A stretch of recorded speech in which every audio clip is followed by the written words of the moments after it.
Social media වලට ඇබ්බැහි වෙලා වෙන්න පුළුවන්. ඒ කියන්නේ ඔයාලා ෆෝන් එක කියන්නේ වැඩකුත් නැතත් නිකන් ලොක් එක කරලා හරි බලන්න. TikTok බලනවා කියන ඉතින් අනිත් ඒවාටත් වඩා වෙන සෝෂල් මීඩියා වලටත් වඩා නිකන් ටිකක් ඇබ්බැහි වෙනවා වැඩිද මන් දන්නේ. ඒක මොකද ඉතින් එනවනේ එකක් බැලලා ඉවරම වැල වගේ ළඟ එකනවා ඊට පස්සේ ඊට එක එනවා. ඔහොම බල බල බල යද්දි සැහැනෙනවා කියනවා. ඒකෙන් ඊට පස්සේ වෙන වෙන මානසික බලපෑම් එනවනේ. වෙන වෙන දේවල් ඔබ හිතන්න පටන් ගන්නවා. නැති ප්‍රශ්න ඔලුවට දා ගන්න යනවනේ. වෙන කොහෙදෝ තියෙන ප්‍රශ්න ඔයාගේ ඔලුවට මේක ඔයා අනිවාර්යයෙන් මෙතනින් එහාට මේ ඉතුරු මාස ගානේ නම් අනිවාර්යයෙන් කොහොම හරි වළක්ව ගන්න ඕනේ. කාලයන් මොනවා හින්දාද තියෙන්නේ? එකක් ෆෝන් එක නිසා නාස් වෙන කාලයන් සෑහෙන ප්‍රමාණයක් තියෙනවා කියලා මම දන්නවා. දැන් අපි ඔය පේපර් මාකින් සෙට් එකේ ඉන්නවනේ. හරි? ඒ ක්‍රූ එක කතා කරද්දී උනත් ළමයින්ට තියෙන ප්‍රශ්න ගැන කතා කරද්දී උනත් මට තේරෙනවා.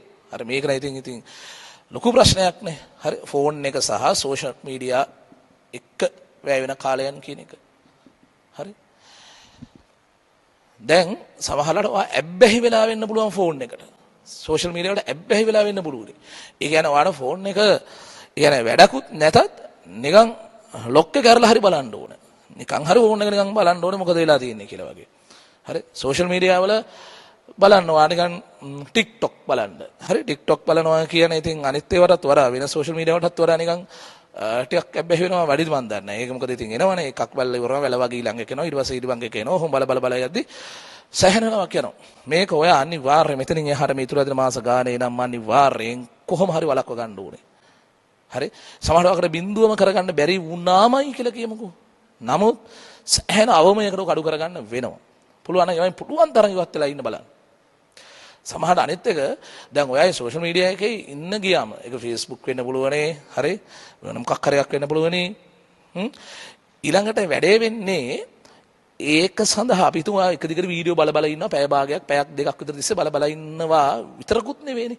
ඒකෙන් ඊට පස්සේ වෙන වෙන මානසික බලපෑම් එනවනේ. වෙන වෙන දේවල් ඔබ හිතන්න පටන් ගන්නවා. නැති ප්‍රශ්න ඔලුවට දා ගන්න යනවනේ. වෙන කොහෙදෝ තියෙන ප්‍රශ්න ඔයාගේ ඔලුවට දා ගන්න හදනවා. ඒව ගැන හිතලා නිකන් අපරාධ නිකන් ඔලුව අවුල් කර ගන්නවා. හරි? ඒ නිසා කරුණා කරලා ඔයාලා සාද වෙනකොටත් සාමාන්‍ය මට්ටම ඊටත් පල්ලෙහා මට්ටමකට ඉන්නේ. හරි? මේ දෙකෙන් මිදෙන්න බලන්න පුළුවන් තරම මේකට යන්න බලන්න. හරිද? තේරුමක් නැතුව නාස්ති වෙන කාලයක් නේද ඔයා? නොදැනුවත්ව ඔයාගේ ඕන නිකන් ස්ක්‍රීන් ටයිම් එක ෆෝන් එකේ නිකන් බලන්න පැය කීයක් නම් ඒකට වැය කරලාද? ඒතර ආ කියනවනම් විභාගේ කල් දාන්න ඕනේ අපි ලැබෙන කාලේ මදිය කියලා පාඩම් කරගෙන වෙලා මදිය කියලා කියනවා නම් ඔයාම බලන්න ඔයා මේ වාට වැය කරලා දෙන කාල ප්‍රමාණය කොච්චරද කියන එක. ආයේ මොකද්ද ඔයාලා සමහරවිට විශේෂයෙන් කොල්ලෝ වෙන්න පුළුවන්. ටවුන් එකේ නිකන් රස්තිය අදුගක වැය කරන වෙලාවල් තියෙන පුළුවන්. ක්ලාස් ඉවර වුණාද? අපි හිතමු හවස පාර ක්ලාස් එකක් ඉවර වුණාද? ඊළඟ ආසන බස් එක තියෙන පහමාර වෙදී නම් ඔයා පහමාර බස් එක ළඟින් ඕනේ. නිකන් ටවුන් එක වහලා යන්න ඉන්නේ ඔයා තමයි. ලොක් එක දාලා යන්න ඕනේ. ඉබ්බෝ ටික වහලා යන්න ඉන්නේ ඔයා වගේ කියලා නවුමේ පුළුවන් තරම් වෙලාවක් ගත කරලා ආයේ ගම පැත්තට ගිහිලා නැත්නම් වෙන නගරයකට ගිහිලා බැලලා එතරම් නාස්තිලා බස් වලට කාලා යනවා. ඒව නවත්තන්න. කරුණාකර නවත්තන්න මේ වෙලාවේ. හරි?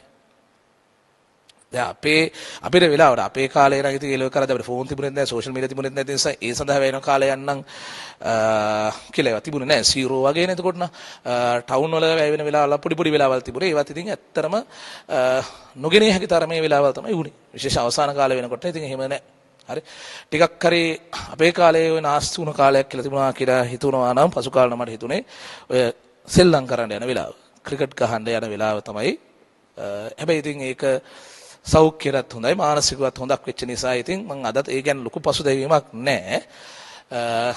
නමුත් ඒක තව ටිකක් අඩු කරලා තිබුණා නම් ඔව් ඉතින් ඒ අඩු කරලා තිබුණා කියලා ඉතින් එහාට මට මහ ලොකු වැරද්දකුත් වෙලා නැහැ නේ.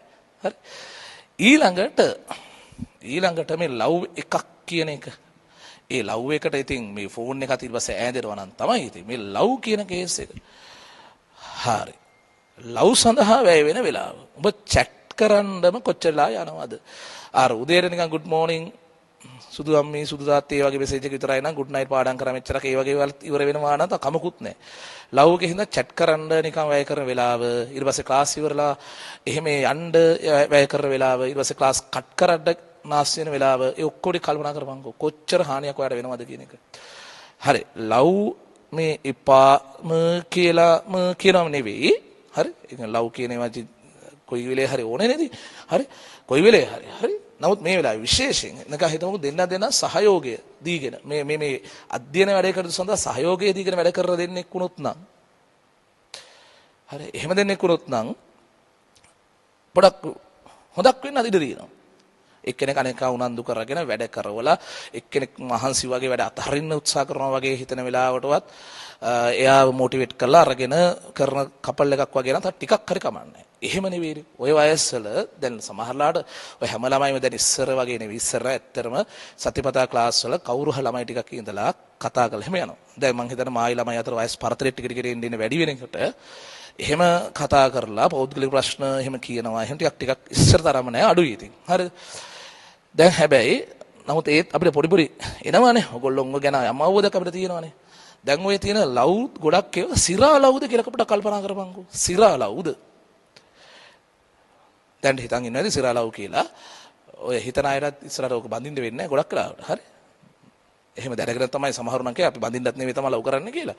හරි කෙසේ වෙතත් මේකේ තියෙන භයානකම සිද්ධිය තමයි ඔය ලව් එක අස්සේ නිකන් ඔය හිතපන්කෝ නිකන් ටොක්සික් රිලේෂන්ෂිප් එකක් වුණොත් ඒ කියන්නේ ඒ පාර්ට්නර් ඒ කියන්නේ මෙහෙම මම කියන්නේ හිතෙන් තරහ වෙනවා යාළු වෙනවා බ්ලොක් කරනවා හරි බැන ගන්නවා හරි නේ ඒ වගේ වනේ ඔය ලව්නේ වැඩි හරියක් තියෙන්නේ දවස් දෙකක් හොඳට හිටියොත් දවස් තුනක් තරහ වෙලා ඉන්නවා ඒ වගේ නේද නිකන් හිතපන්කෝ එහෙම ලව් කරන කපල් එකක් මොකක් හරි හේතුවක් මත පොඩි හේතුවකුත් වෙන්නත් පුළුවන් හරි බ්ලොක් කළා දානවා උඹට කිසිම දෙයකින් රිප්ලයි කරන්නෙත් නැහැ උඹට යා කන්ටැක්ට් කරගන්න කිසිම විදියක් නැහැ කොච්චර මානසිකව වදයක්ද සමහරට මේ වීඩියෝ එක මේ ලයිව් බලන කෙනෙක් හරි පස්සේ වෙලාවක කවුරු හරි බැලුවොත් එම උඩත් ඉතින් අකු මන් දිහා බලාගෙන හිටියා සර් වගේනේ සර් මේක මේ කියන්නේ මට කියලා. ඒක තමයි ඔක ලව් වල භයානකම කැලේ ඒක. කරුණා කරලා ඒ වගේ එකක් නම් අනිවාර්යෙන් මේ ඊතුරු මාස ගානේ උඹට ඇත්තටම ගේමක් ගහ ගන්න ඕන නම් බ්‍රේක් අප් වෙන්න වෙනවා. සරලව කිව්වොත්. හරි. ඒ කියන්නේ ඔයාට මේ ගේම ගහන්න ඕනේ. ඒ කියන්නේ අපි මේ මම එක උපල්පනයක් කියන අමතකුණා. අපි මේ සිල් දේවල් කතා කරා දැන් ඔයා මේ ඊළඟ කොට දා ගන්න බලාපොරොත්තු වෙන ඊළ කරන්න ආවේ. ඔයාට ජීවිතේ කොට දා ගන්න තියෙන පවුල නැත්නම් පරම්පරාව කොට දා ගන්න තියෙන හොඳම ලේසිම නැත්නම් එකම විකල්පෙ මේ ඉගෙන ගන්නවා කියන කාරණා විතරක් කියලා හිතාන අපි කතා කරමු. හොඳේ? එහෙනම් කරන් දෙයක් නැහැ පුතේ මේක කැප කරන්න වෙනවා. සමහරට ඔයාට එතනදී දවස් 2-3ක් වැය කරන්න වෙයි. පොඩක් ඔළුව හදා ගන්න. හරි? වොට් පහේ බල්බ් එකක් දාගෙන කපුගේ විරහ ගීතයක් අහගෙන දවස් දෙකක් විතර ගත වෙයි. හැබැයි ගත වුණා උනත් පාඩු නෑ. එතනින් එහාට ඔයාට නාස්ති වෙන තිබ්බ ලොකු කාල ප්‍රමාණයක් ඉතුරු වෙනවා. හරි?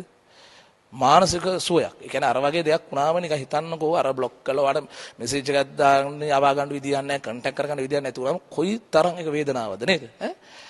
රයිට්. දැන් සර් කොහොමද ඔය දැනගෙන බලන් හිටියා වගේ කියන්නේ කියලා මගෙන් අහන්න එපා. හොඳේ? හරි. ඊට පස්සේ